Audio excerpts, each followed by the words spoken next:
the Yellow Dwarf. Once upon a time there lived a queen who had been the mother of a great many children, and of them all only one daughter was left, but then she was worth at least 1,000.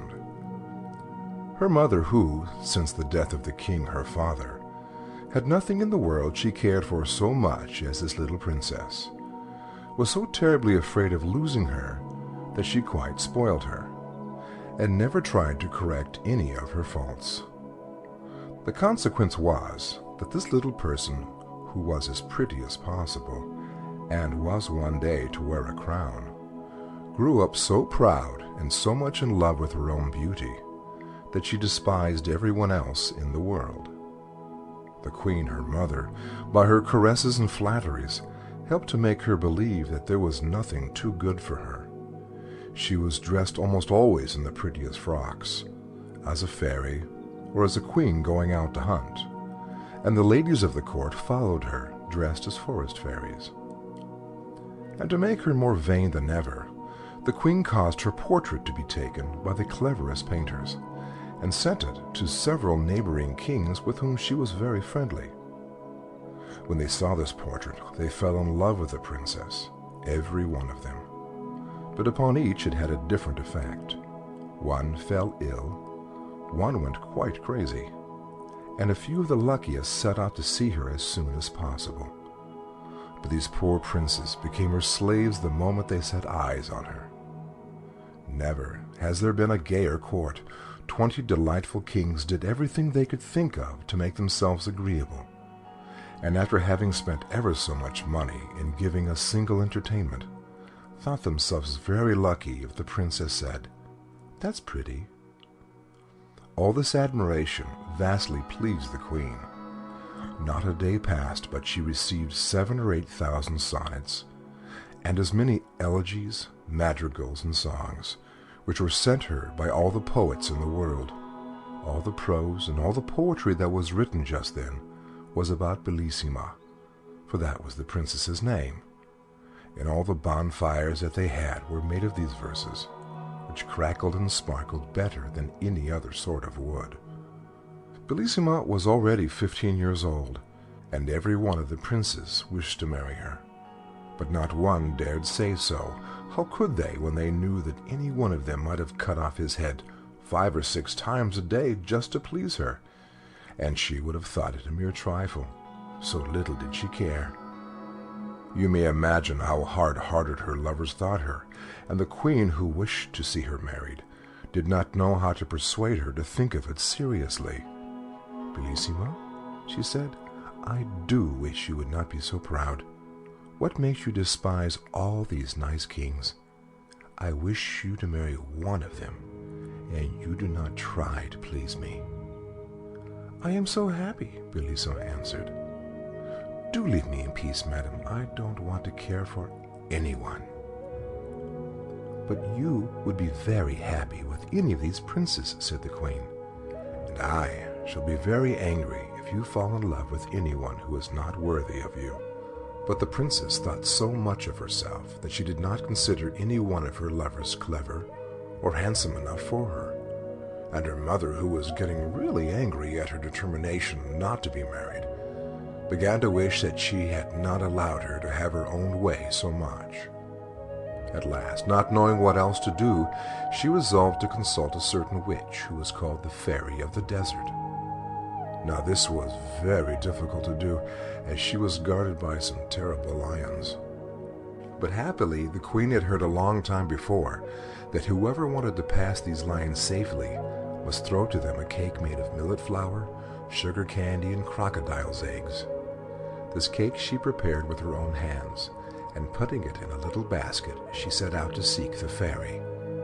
But as she was not used to walking far, she soon felt very tired and sat down at the foot of a tree to rest, and presently fell fast asleep. When she awoke, she was dismayed to find her basket empty. The cake was all gone, and to make matters worse, at that moment she heard the roaring of the great lions, who had found out that she was near, and were coming to look for her. "What shall I do?" she cried. "I shall be eaten up." and being too frightened to run a single step, she began to cry, and leaned against the tree under which she had been asleep. Just then she heard someone say, She looked all around her, and then up the tree, and there she saw a little tiny man who was eating oranges. "Oh, Queen," said he, "I know you very well, and I know how much afraid you are of the lions, and you are quite right, too, for they have eaten many other people, and what can you expect, as you do not have any cake to give them?" "I must make up my mind to die," said the poor Queen. "Alas, I should not care so much if only my dear daughter were married." "Oh, you have a daughter," cried the Yellow Dwarf, who was so called because he was a dwarf, and had such a yellow face, and lived in the orange tree. "I'm really glad to hear that, for I've been looking for a wife all over the world. Now, if you will promise that she shall marry me, not one of the lions, tigers, or bears shall touch you." The Queen looked at him and was almost as much afraid of his ugly little face as she had been of the lions before, so that she could not speak a word. "What? You hesitate, madam?" cried the dwarf. "You must be very fond of being eaten alive." And as he spoke, the Queen saw the lions, which were running down a hill toward them. Each one had 2 heads, 8 feet, and 4 rows of teeth, and their skin was as hard as turtle shells, and were bright red. At this dreadful sight, the poor Queen, who was trembling like a dove when it sees a hawk, cried out as loud as she could, "Oh, dear dwarf, Bellissima shall marry you." "Oh, indeed," he said disdainfully. "Bellissima is pretty enough, but I don't particularly want to marry her. You can keep her." "Oh, noble sir," said the Queen in great distress, "do not refuse her. She is the most charming princess in the world." "Oh, well," he replied, "out of charity I will take her, but be sure and don't forget that she is mine." As he spoke, a little door opened in the trunk of the orange tree. In rushed the Queen, only just in time, and the door shut with a bang in the faces of the lions. The Queen was so confused that at first she did not notice another little door in the orange tree, but presently it opened, and she found herself in a field of thistles and nettles. It was encircled by a muddy ditch, and a little further on was a tiny thatched cottage, out of which came the Yellow Dwarf with a very jaunting air. He wore wooden shoes and a little yellow coat, and as he had no hair and very long ears, he looked altogether a shocking little object. "I am delighted," he said to the Queen, "that as you are to be my mother-in-law, you should see the house in which your Bellissima will live with me. With these thistles and nettles she can feed a donkey which she can ride whenever she likes. Under this humble roof no weather can hurt her. She will drink the water of this brook and eat frogs which grow very fat about here. And then she will have me always with her, handsome, agreeable, and gay as you see me now. For if her shadow stands by her more closely than I do, I shall be surprised." The unhappy Queen, seeing all at once what a miserable life her daughter would have with this dwarf, could not bear the idea, and fell down insensible without saying a word. When she revived, she found to her great surprise that she was lying in her own bed at home, and what was more, that she had on the loveliest lace nightcap that she had ever seen in her life. At first she thought that all her adventures, the terrible lions, and her promise to the Yellow Dwarf that he should marry Bellissima, must have been a dream. But there was the new cap with its beautiful ribbon and lace to remind her that it was all true, which made her so unhappy that she could neither eat, drink, nor sleep for thinking of it. The princess, who, in spite of her wilfulness, really loved her mother with all her heart, and was much grieved when she saw her looking so sad, and often asked her what was the matter. But the queen, who didn't want her to find out the truth, only said that she was ill, or that one of her neighbors was threatening to make war against her. Bellissima knew quite well that something was being hidden from her, and that neither of these was the real reason of the queen's uneasiness. So she made up her mind that she would go and consult the fairy of the desert about it, especially as she had often heard how wise she was, and she thought at the same time she might ask her advice as to whether it would be as well to be married or not. So, with great care, she made some of the proper cake to pacify the lions, and one night went up to her room very early, pretending that she was going to bed. But instead of that, she wrapped herself in a long white veil, and went down a secret staircase, and set off all by herself to find the witch. But when she got as far as that same fatal orange tree, and saw it covered with flowers and fruit, she stopped and began to gather some of the oranges, and then, putting down her basket, she sat down to eat them. But when it was time to go on again, the basket had disappeared, and though she looked everywhere, not a trace of it could she find. The more she hunted for it, the more frightened she got, and at last she began to cry. Then all at once she saw before her the Yellow Dwarf. "What's the matter with you, my pretty one?" said he. "What are you crying about?"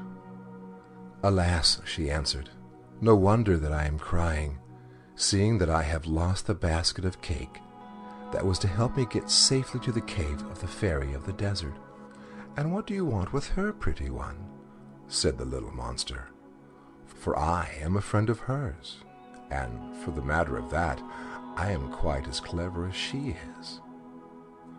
"The queen, my mother," replied the princess, "has lately fallen into such a deep sadness that I fear that she will die, and I am afraid that perhaps I am the cause of it, for she very much wishes me to be married, and I must tell you that as yet I have not found anyone I consider worthy to be my husband.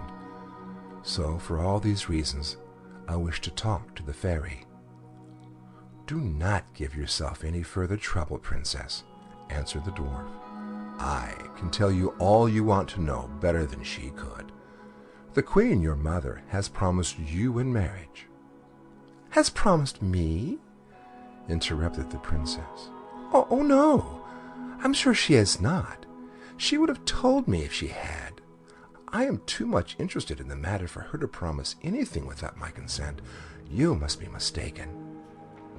"Beautiful princess," cried the dwarf suddenly, throwing himself on her knees before her, "I flatter myself that you will not be displeased at her choice when I tell you that it is to me she has promised the happiness of marrying you." "You?" cried Bellissima, starting back. "My mother wishes me to marry you? How can you be so silly as to think such a thing?" "It isn't that I care much to have that honor," cried the dwarf angrily. "But here are the lions coming. They'll eat you up in 3 mouthfuls, and there will be an end of you and your pride." And indeed, at that moment, the poor princess heard the dreadful howls coming nearer and nearer. "What shall I do?" she cried. "Must all my happy days come to an end like this?" The malicious dwarf looked at her and began to laugh spitefully. "At least," said he, "you have the satisfaction of dying unmarried. A lovely princess like you must surely prefer to die rather than be the wife of a poor little dwarf like myself." "Oh, don't be angry with me," cried the princess, clasping her hands. "I'd rather marry all the dwarfs in the world than to die in this horrible way." "Look at me well, princess, before you give me your word," said he. "I don't want you to promise me in a hurry." "Oh," cried she, "the lions are coming! I have looked at you enough. I am so frightened. Save me this minute, or I shall die of terror." Indeed, as she spoke, she fell down insensible, and when she recovered, she found herself in her own bed at home. How she got there she could not tell, but she was dressed in the most beautiful lace and ribbons, and on her finger was a little ring, made of a single red hair, which fitted so tightly Try as she might, she could not get it off. When the princess saw all these things and remembered what had happened, she too fell into the deepest sadness, which surprised and alarmed the whole court, and the queen more than anyone else.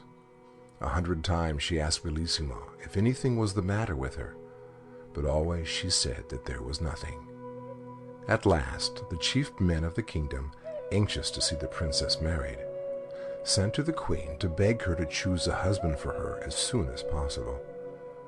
She replied that nothing would please her better, but that her daughters seemed so unwilling to marry, and she recommended them to go and talk to the princess about it themselves.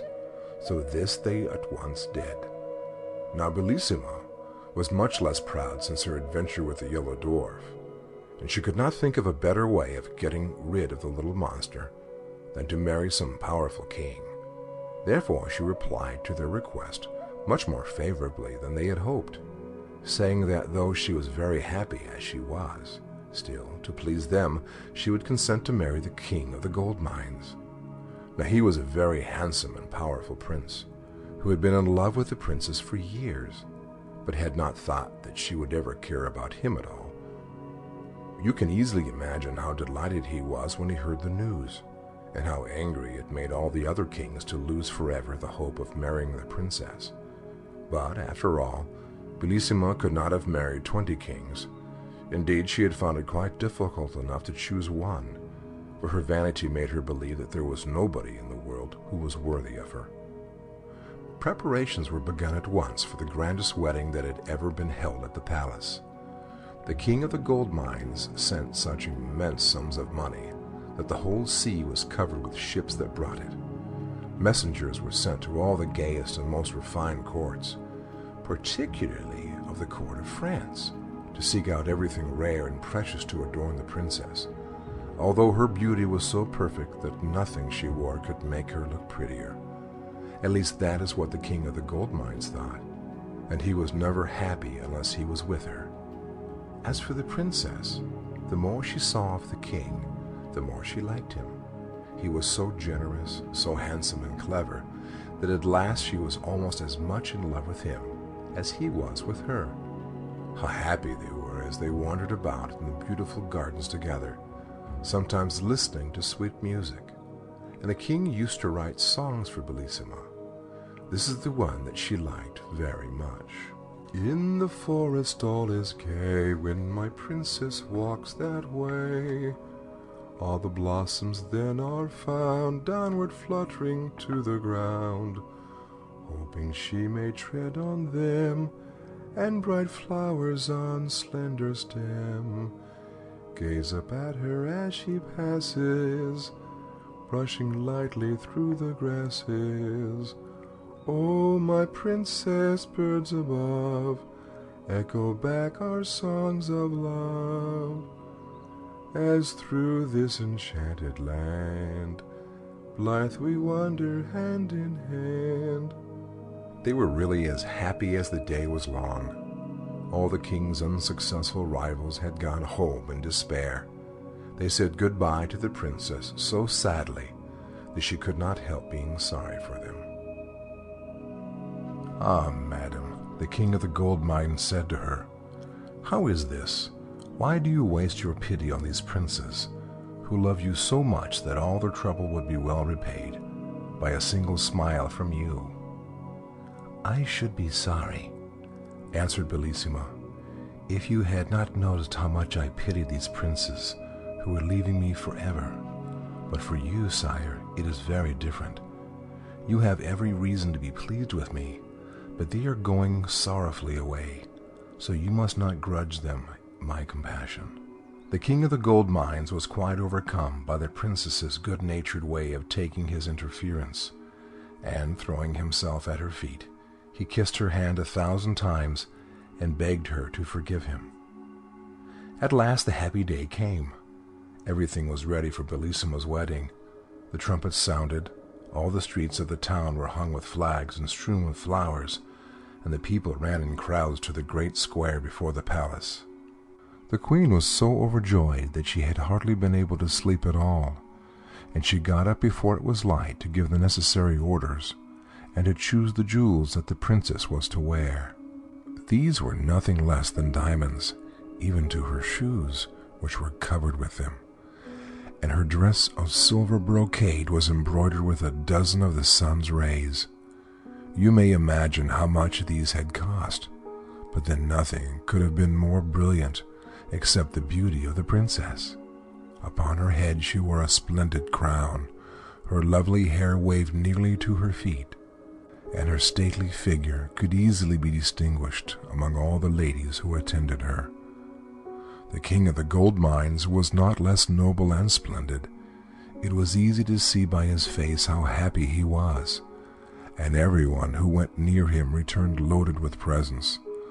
For all around the great banqueting hall had been arranged 1,000 barrels full of gold, and numberless bags made of velvet embroidered with pearls and filled with money, each one containing at least 100,000 gold pieces, which were given away to everyone who'd like to hold out his hand, which numbers of people hastened to do, you may be sure. Indeed, some found this by far the most amusing part of the wedding festivities.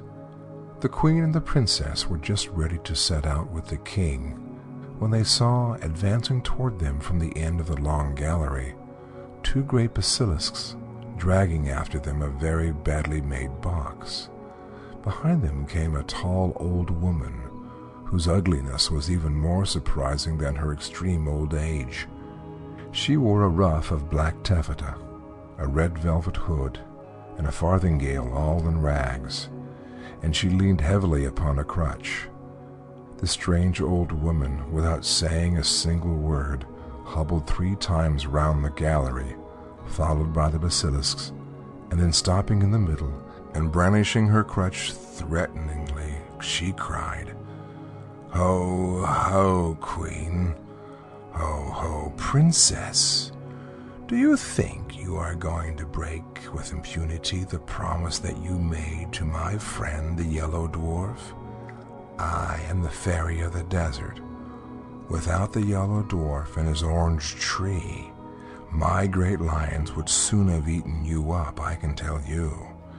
And in fairyland we do not suffer ourselves to be insulted like this. Make up your minds at once what you will do, for I vow that you shall marry the Yellow Dwarf. If you don't, may I burn my crutch." "Ah, princess," said the queen, weeping, "what is this that I hear? What have you promised?" "Ah, my mother," replied Bellissima sadly, "what did you promise yourself?"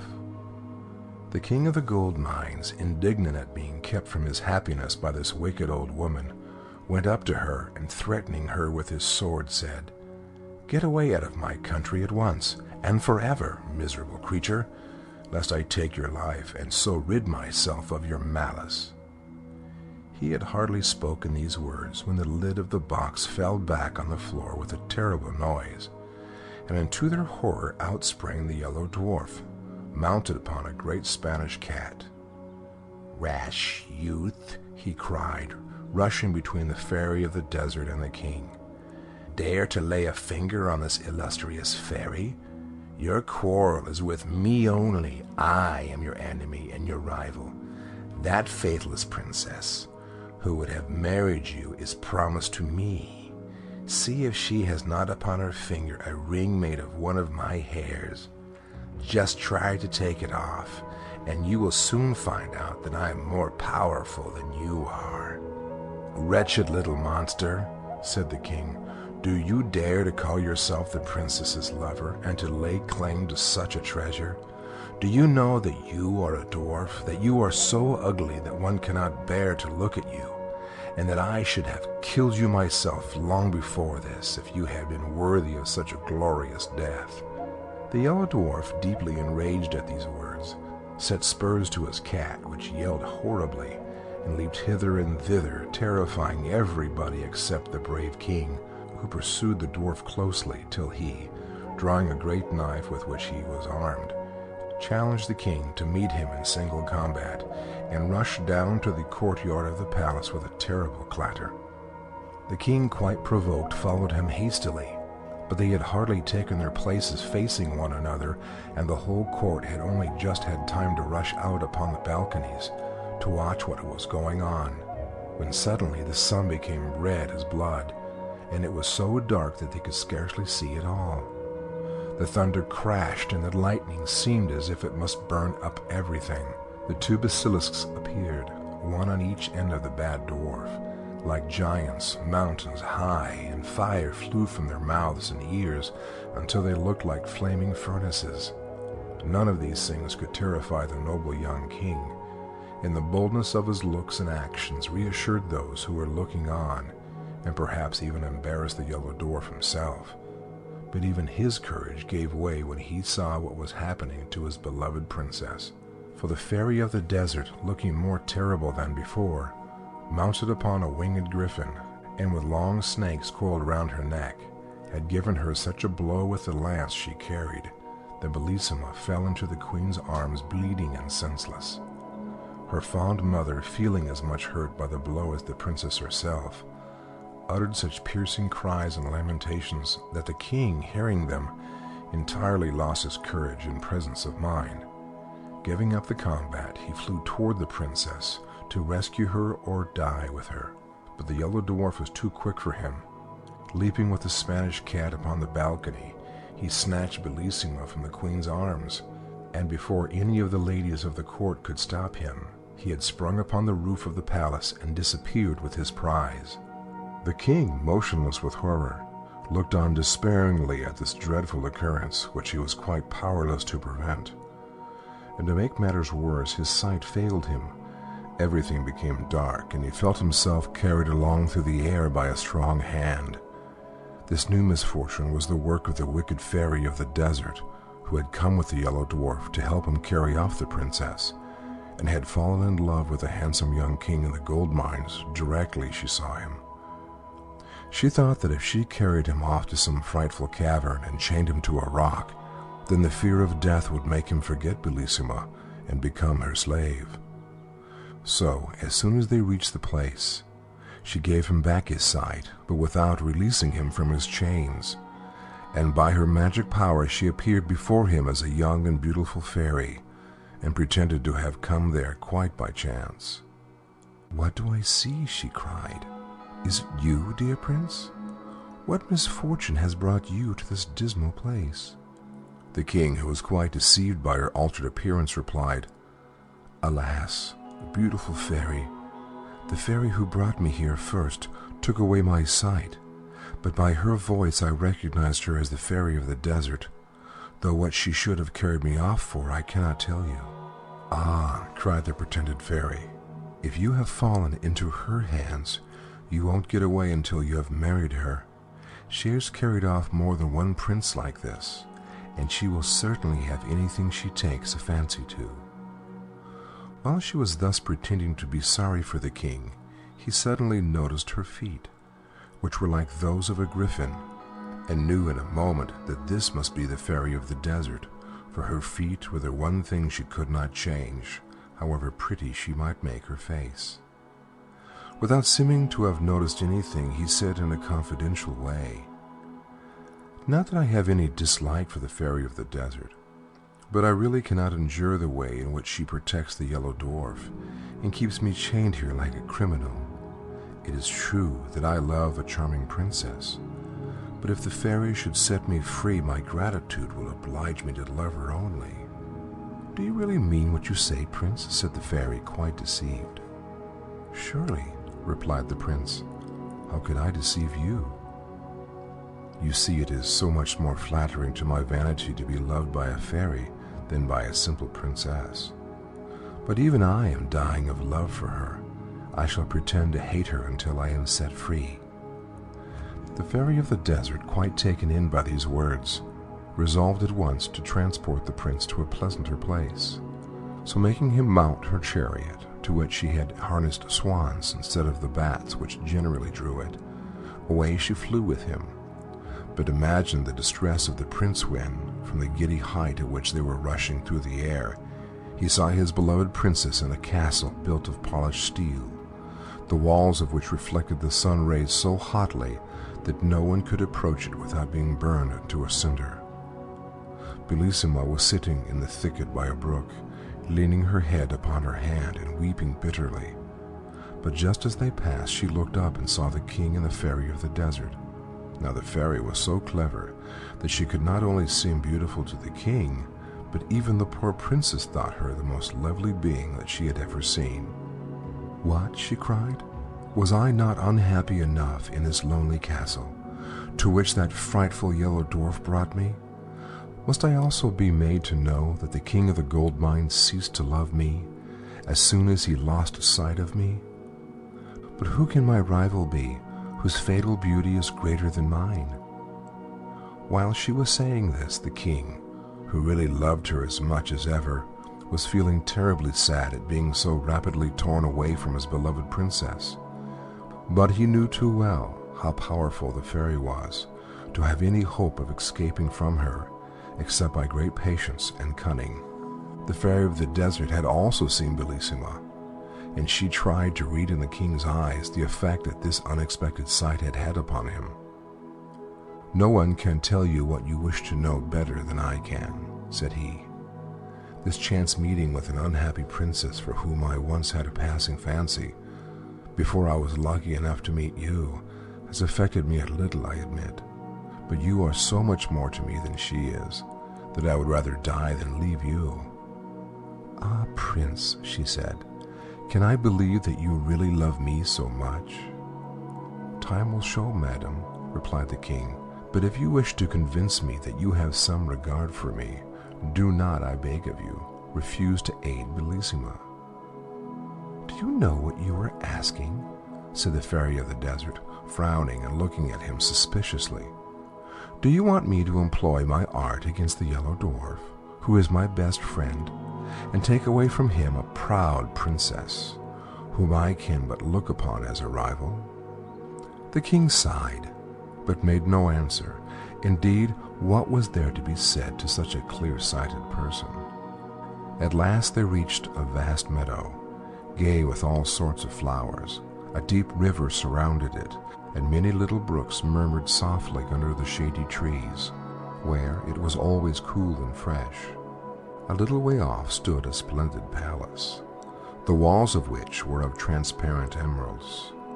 As soon as the swans which drew the fairy's chariot had alighted under a porch which was paved with diamonds and had arches of rubies, they were greeted on all sides by thousands of beautiful beings, who came to meet them joyfully, singing these words: "When love within a heart would reign, useless to strive against him 'tis.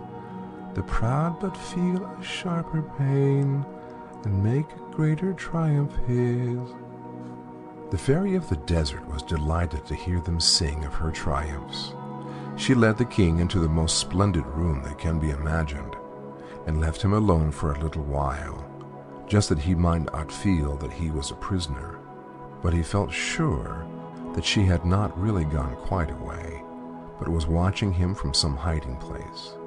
So walking up to a great mirror, he said to it, "Trusty counselor, let me see what I can do to make myself agreeable to the charming fairy of the desert, for I can think of nothing but how to please her." And he at once set to work to curl his hair, and seeing upon a table a grander coat than his own, he put it on carefully. The fairy came back so delighted that she could not conceal her joy. "I am quite aware of the trouble you have taken to please me," said she, "and I must tell you that you have succeeded perfectly already. You see, it is not difficult to do if you really care for me." The king, who had his own reasons for wishing to keep the old fairy in a good humor, did not spare pretty speeches, and after a time he was allowed to walk by himself upon the seashore. The fairy of the desert had, by her enchantments, raised such a terrible storm that the boldest pilot would not venture out in it, so she was not afraid of her prisoners being able to escape, and he found it some relief to think sadly over his terrible situation, without being interrupted by his cruel captor. Presently, after walking wildly up and down, he wrote these verses upon the sand with his stick: At last may I upon this shore lighten my sorrow with soft tears. Alas, alas, I see no more my love who yet my sadness cheers. And thou, O raging stormy sea, stirred by wild winds from depth to height, thou holdest my loved one far from me, and I am captive to thy might. My heart is still more wild than thine, for fate is cruel unto me. Why must I thus in exile pine? Why is my princess snatched from me? O lovely nymphs from ocean caves, who know how sweet true love may be, come up and calm the furious waves, and set my desperate lover free. While he was still writing, he heard a voice which attracted his attention in spite of himself. Seeing that the waves were rolling in higher and higher, he looked all around and presently saw a lovely lady floating gently toward him upon the crest of a huge billow. Her long hair spread all about her. In one hand she held a mirror, and in the other a comb, and instead of feet she had a beautiful tail like a fish, with which she swam. The king was struck dumb with astonishment at this unexpected sight, but as soon as she came within speaking distance, she said to him, "I know how sad you are at losing your princess, and being kept a prisoner by the fairy of the desert. If you like, I will help you to escape from this fatal place, where you may otherwise have to drag on a weary existence for 30 years or more." The king of the gold mines hardly knew what answer to make to this proposal, not because he did not wish very much to escape, but he was afraid that this might be only another device by which the fairy of the desert was trying to deceive him. As he hesitated, the mermaid, who guessed his thoughts, said to him, "You may trust me, I am not trying to entrap you. I am so angry with the Yellow Dwarf and the fairy of the desert that I am not likely to wish to help them, especially since I constantly see your poor princess, whose beauty and goodness make me pity her so much. And I tell you that if you will have confidence in me, I will help you to escape." "I trust you absolutely," cried the king, "and I will do whatever you tell me. But if you have seen my princess, I beg of you to tell me how she is and what is happening to her." "We must not waste time in talking," said she. "Come with me, and I will carry you to the castle of steel, and we will leave upon this shore a figure so like you that even the fairy herself will be deceived by it." So saying, she quickly collected a bundle of seaweed, and blowing it 3 times, she said, "My friendly seaweeds, I order you to stay here stretched upon the sand until the fairy of the desert comes to take you away." And at once the seaweeds became like the king, who stood looking at them in great astonishment, for they were even dressed in a coat like his, but they lay there pale and still as the king himself might have lain if one of the great waves had overtaken him and thrown him senseless upon the shore. And then the mermaid caught up the king, and away they swam joyfully together. "Now," said she, "I have time to tell you about the princess. In spite of the blow which the fairy of the desert gave her, the Yellow Dwarf compelled her to mount behind him upon his terrible Spanish cat. But she soon fainted away with pain and terror, and did not recover till they were within the walls of his frightful castle of steel. Here she was received by the prettiest girls it was possible to find, who had been carried there by the Yellow Dwarf, who hastened to wait upon her and showed her every possible attention. She was laid upon a couch covered with cloth of gold, embroidered with pearls as big as nuts." "Ah," interrupted the king of the gold mines, "if Bellissima forgets me and consents to marry him, I shall break my heart." "You need not be afraid of that," answered the mermaid. "The princess thinks of no one but you, and the frightful dwarf cannot persuade her to look at him." "Pray go on with your story," said the king. "What more is there to tell?" replied the mermaid. "Bellissima was sitting in the wood when you passed, and saw you with a fairy of the desert who was so cleverly disguised that the princess took her to be prettier than herself. You may imagine her despair, for she thought that you had fallen in love with her." "She believes that I love her?" cried the king. "What a fatal mistake! What is to be done to undeceive her?" "You know best," answered the mermaid, smiling kindly at him.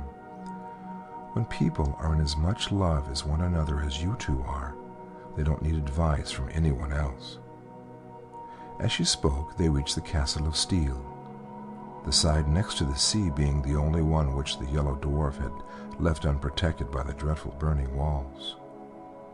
"I know quite well," said the mermaid, "that the princess is sitting by the brookside, just where you saw her as you passed.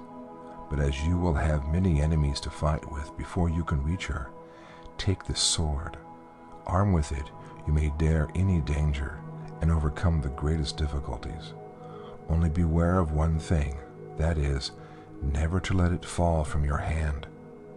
Farewell. Now I will wait by that rock, and if you need my help in carrying off your beloved princess, I will not fail you, for the queen, her mother, is my best friend, and it was for her sake that I went to rescue you." So saying, she gave to the king a sword made of a single diamond, which was more brilliant than the sun. He could not find words to express his gratitude, but he begged her to believe that he fully appreciated the importance of her gift, and would never forget her help and kindness. We must now go back to the fairy of the desert. When she found that the king did not return, she hastened out to look for him, and reached the shore with 100 of the ladies of her train, loaded with splendid presents for him. Some carried baskets full of diamonds, other golden cups of wonderful workmanship, and amber, coral, and pearls. Others, again, balanced upon their heads bales of the richest and most beautiful stuffs, while the rest brought fruit and flowers and even birds. But what was the horror of the fairy, who followed this gay troop, when she saw stretched upon the sands the image of the king which the mermaid had made with the seaweeds. Struck with astonishment and sorrow, she uttered a terrible cry, and threw herself down beside the pretended king, weeping and howling and calling upon her 11 sisters, who were also fairies, who came to her assistance. But they were all taken in by the image of the king, for clever as they were, the mermaid was still cleverer, and all they could do was to help the fairy of the desert to make a wonderful monument over what they thought was the grave of the king of the gold mines. But while they were collecting jasper and porphyry, agate and marble, gold and bronze, statues and devices to immortalize the king's memory, he was thanking the good mermaid and begging her still to help him, which she graciously promised to do as she disappeared. And then he set out for the castle of steel. He walked fast, looking anxiously round him, and longing once more to see his darling Bellissima. But he had not gone far before he was surrounded by 4 terrible sphinxes, who would very soon have torn him to pieces with their sharp talons, if it had not been for the mermaid's diamond sword. For no sooner had he flashed it before their eyes, than down they fell at his feet quite helpless, and he killed them with one blow. But he had hardly turned to continue his search, when he met 6 dragons covered with scales that were harder than iron. Frightful as this encounter was, the king's courage was unshaken, and by the aid of his wonderful sword he cut them in pieces one after the other. Now he hoped his difficulties were over, but at the next turning he was met by one which he did not know how to overcome. 24 pretty and graceful nymphs advanced toward him, holding garlands of flowers, with which they barred the way. "Where are you going, Prince?" they said. "It is our duty to guard this place, and if we let you pass, great misfortunes will happen to you and us. We beg you not to insist upon going on. Do you want to kill 24 girls who have never displeased you in any way?" The king did not know what to do or to say, but as he hesitated, a voice in his ear said, "Strike, strike, and do not spare. or your princess is lost forever." So, without reply to the nymphs, he rushed forward instantly, breaking their garlands and scattering them in all directions, and then went on without further hindrance to the little wood where he had seen Bellissima. She was seated by the brook, looking pale and weary when he reached her, and he would have thrown himself down at her feet, but she drew herself away from him with as much indignation as if he had been the Yellow Dwarf. "Ah, Princess," he cried, "do not be angry with me. Let me explain everything. I am not faithless or to blame for what has happened.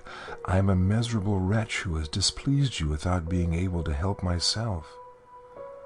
"Ah," cried Bellissima, "did I not see you flying through the air with the loveliest being imaginable? Was that against your will?" "Indeed it was, Princess," he answered.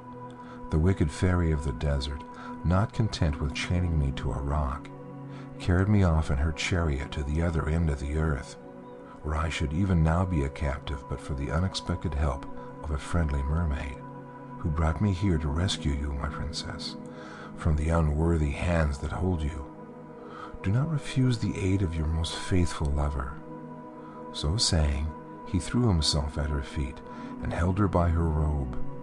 But, alas, in so doing he let fall the magic sword, and the Yellow Dwarf, who was crouching behind a lettuce, no sooner saw it than he sprang out and seized it, well knowing its wonderful power. The princess gave a cry of terror on seeing the dwarf, but this only irritated the little monster. Muttering a few magical words, he summoned 2 giants who bound the king with great chains of iron. "Now," said the dwarf, "I am master of my rival's fate, but I will give him his life and permission to depart unharmed if you, princess, will consent to marry me." "Let me die 1,000 times rather," cried the unhappy king. "Alas," cried the princess, "must you die? Could anything be more terrible?" "That you should marry that little wretch would be far more terrible," answered the king. "At least," continued she, "let us die together." "Let me have the satisfaction of dying for you, my princess," said he. "Oh, no, no," she cried, turning to the dwarf. "Rather than I will do as you wish." "Cruel princess," said the king, "would you make my life horrible to me by marrying another before my eyes?" "Not so," replied the Yellow Dwarf. "You are a rival of whom I am too much afraid. You shall not see our marriage." So saying, in spite of Bellissima's tears and cries, he stabbed the king to the heart with a diamond sword. The poor princess, seeing her lover lying dead at her feet, could no longer live without him. She sank down by him and died of a broken heart.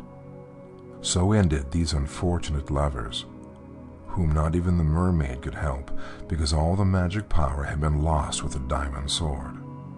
As for the wicked dwarf, he preferred to see the princess dead rather than married to the king of the gold mines, and the fairy of the desert, when she heard of the king's adventures, pulled down the grand monument which she had built, and was so angry at the trick that had been played her, that she hated him as much as she had loved him before.